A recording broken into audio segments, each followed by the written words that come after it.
আচ্ছা আজকে আমরা করবো হচ্ছে ব্যালেন্স শিট। आज हम सीखेंगे बैलेंस शीट मतलब कॉर्पोरेट अकाउंटिंग में मतलब कंपनी बैलेंस शीट का ये है फॉर्मेट। पहले इस फॉर्मेट को जान लेते हैं। पहले इक्विटी एंड लायबिलिटीज, इसके अंडर में 3 मेन हेड्स हैं।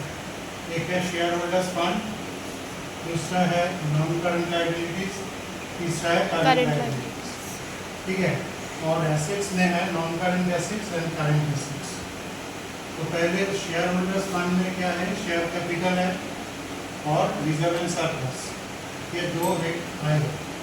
और नॉन करंट में क्या आता है, लॉन्ग टर्म बोरिंग्स के अंदर डिवेंचर, बैंक लोन, ये सब आता है। क्या कहाँ, नॉन करंट लायबिलिटीज के अंदर। ठीक है। तो नॉन करंट लायबिलिटीज के अंदर में ये सब आता है। तो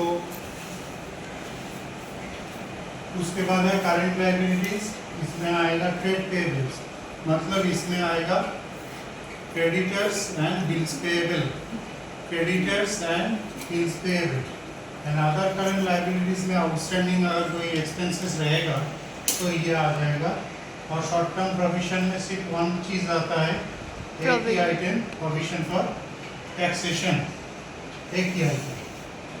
और अभी एसेट्स में क्या आता है, नॉन करंट एसेट्स के अंदर में property, plant and equipment and intangible assets. तो इसको दोनों पार्ट में लेना है, property, plant and equipments and intangible assets. और उसके बाद है करंट एसेट्स। करंट एसेट्स के अंडर में 4 हेड किया है हमने। एक है इन्वेंटरीज, मतलब क्लोजिंग स्टॉक। क्लोजिंग स्टॉक में देखना है कि मार्केट वैल्यू, कॉस्ट प्राइस, जो प्राइस कम होगा वही इसको लेंगे। और उसके बाद है ट्रेड रिसीवेबल, मतलब इसमें आएगा bills receivable and debtors. Other current assets के अंडर में एडवांस टैक्स और प्रीपेड एक्सपेंसेस अगर रहता तो वो भी आ जाता। और कैश एंड कैश इक्विवेलेंट में आता है cash in hand and cash at bank. तो अभी देखो पहले शेयर कैपिटल कैसे हमने बनाया, इसके लिए नोट दिया है नंबर 6 और रिजर्व एंड सरप्लस के नंबर 7।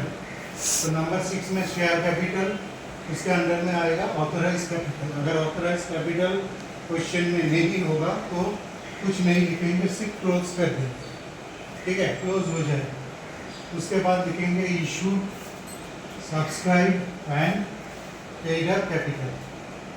उसमें से अगर कॉन्सिलियरी रहेगा तो उसको लेस कर देंगे। तो issue, subscribe and paid up capital trial balance में है 1,10,000 और कॉन्सिलियरी है 10,000। तो लेस करके आ गया आपका 1 लाख, ये 1 लाख इधर आ गया। अभी इसके बाद जो है वो है रिजर्व एंड सरप्लस।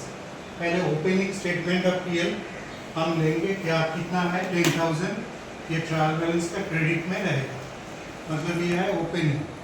और उसके बाद करंट ईयर का जो प्रॉफिट आया है आफ्टर टैक्स, उसको हम यहाँ लेंगे और ऐड करेंगे।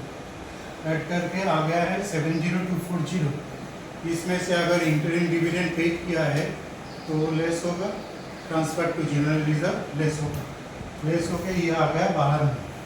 ठीक है। और उसके बाद जनरल रिजर्व का बैलेंस लेंगे, ये ट्रायल बैलेंस का क्रेडिट साइड में रहता है। और उसके साथ ट्रांसफ़र जितना होगा उसको ऐड कर देंगे, मतलब ट्रांसफ़र कितना हो रहा है 5,000। तो 5,000 और 8,500 मिला के 13,500 आ गया है। टोटल आ गया इसका 68,740।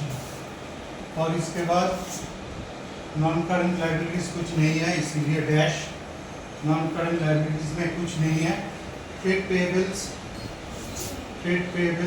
इधर तो हमने बनाया है ट्रेड पेएबल्स, जिसका नोट है 8। क्रेडिटर्स एंड बिल्स पेएबल दोनों को ऐड कर दिया। तो ऐड करके कितना आया है, इसको ऐड करके 21,500 तो ले लिया 21,500। और उसके बाद है अदर करंट लायबिलिटीज, इसके लिए नोट का कोई ज़रूरत नहीं है। तो आउटस्टैंडिंग सैलरी एंड वेजेस एक ही आइटम है, ले लिया। और शॉर्ट टर्म प्रोविजन ये लास्ट में आता है, इसमें प्रोविजन फॉर टैक्सेशन कहाँ से मिलेगा, इसको प्रोविजन फॉर टैक्सेशन कहाँ से मिलेगा, ये टैक्स कितना कटा है ये कहाँ से मिला? PL से। पीएल से, तो पीएल से ले लिया हमने। ये इसका है टोटल। अभी आएंगे एसेट्स में। एसेट्स में प्रॉपर्टी प्लांट एंड इक्विपमेंट्स, इसके लिए नंबर 9, ये देखो 9, plant and machinery less depreciation, furniture less depreciation करके इतना है 54350। 54350 और इंटेंजिबल एसेट्स के लिए नोट है नंबर 10। इंटेंजिबल एसेट्स में पेटेंट एंड ट्रेडमार्क है, उसका डेप्रिसिएशन लेस होकर 4750 आ गया, 4750। और उसके बाद है करंट एसेट्स में इन्वेंटरीज, मतलब क्लोजिंग स्टॉक, जो वैल्यू कम है उसको लेते हैं, ठीक है। मतलब closing stock value at market price और cost price whichever is lower और net realisable value whichever is lower. तो ले लिया डेटर्स। उसके बाद आएगा डेटर्स एंड ट्रेड रिसीवेबल के अंदर में आता है trade receivable, debtors and bills receivable, दोनों को ऐड करके ले लिया, हो गया। और उसके बाद है कैश एंड कैश इक्विवेलेंट। इसमें क्या आता है? Cash in hand, cash at bank, दोनों को ऐड करके। और इधर अदर करेंट एसेट जो है वहाँ क्या है? एडवांस टैक्स हमने ले लिया, अभी टोटल कर दिया, तो दोनों का टोटल मैच हो बैलेंस शीट का मैच हो गया। तो पहले आता है लायबिलिटी, उसके बाद एसेट्स। एसेट्स आता है। ये कंपनी का फॉर्मेट, कंपनी बैलेंस शीट, ठीक है। और कोई डाउट है किसी का? ना सर। Okay, thank you.